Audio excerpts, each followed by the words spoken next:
Instead of deporting undocumented migrants the hard way, President Trump says he's going to try the easy way. Just pay them. What we thought we'd do is a self-deport, where we're going to pay each one a certain amount of money, and we're going to get them a beautiful flight back to where they came from, and they have a period of time. And if they make it, we're going to work with them so that maybe someday, with a little work, they can come back in if they're good people, if they're the kind of people that we want in our company, industrious people that could love our country. That was the president during an Oval Office event this afternoon. And yeah, you heard him correctly. The president says migrants who are willing to self-deport would be eligible for a certain amount of money. That amount, according to Homeland Security, is $1,000. DHS says if an undocumented migrant uses the CBP app to self-deport, they'll get a plane ticket back to their home country. Once they're confirmed to be back in that country, they will receive their $1,000. And the president says they'll have some kind of path to return to the United States legally at some point.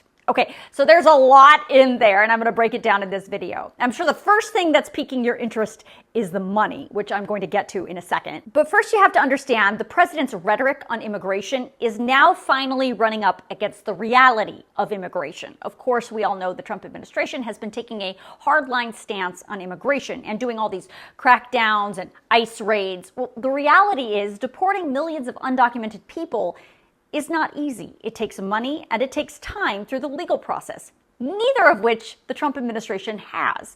Quite frankly, there isn't enough federal funding to support the types of law enforcement efforts the president has been promising, especially not on that big scale. The fact is, according to the Trump administration's own calculations, the average cost to arrest, detain, and remove an undocumented migrant is more than $17,000. That's per person.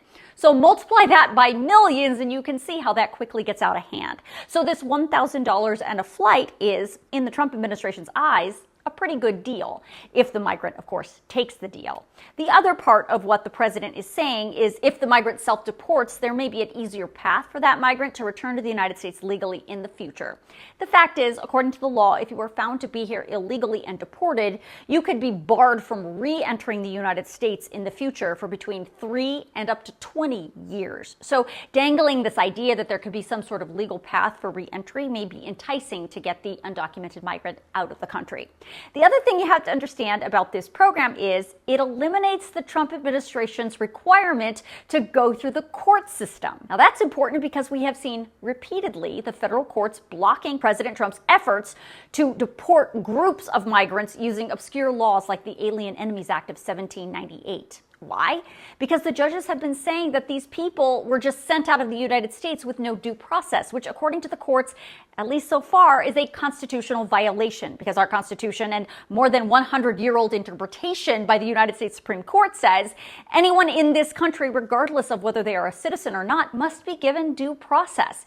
But the president doesn't want to commit to that due process because he says it'll take too much time. It's a very difficult thing with the courts because the courts have all of a sudden, out of nowhere, they said, maybe you have to have trials. We're going to have 5 million trials. Doesn't work. Quick fact check there. The Supreme Court justices and the federal courts who have ruled so far did not say trials. They said due process. Those are two very different things. But we are going to probably be getting more guidance about all of this from the Supreme Court very soon. So I'll keep you posted on that. The bottom line, though, is in the Trump administration's eyes, if an undocumented migrant self-deports, then there's no need for due process. No due process required because that migrant is leaving the United States voluntarily. And that solves another hang-up for the Trump administration. So if you want to read more about this new program, I'm going to email all that information out to you in tonight's Facts HQ email, so make sure you sign yourself up.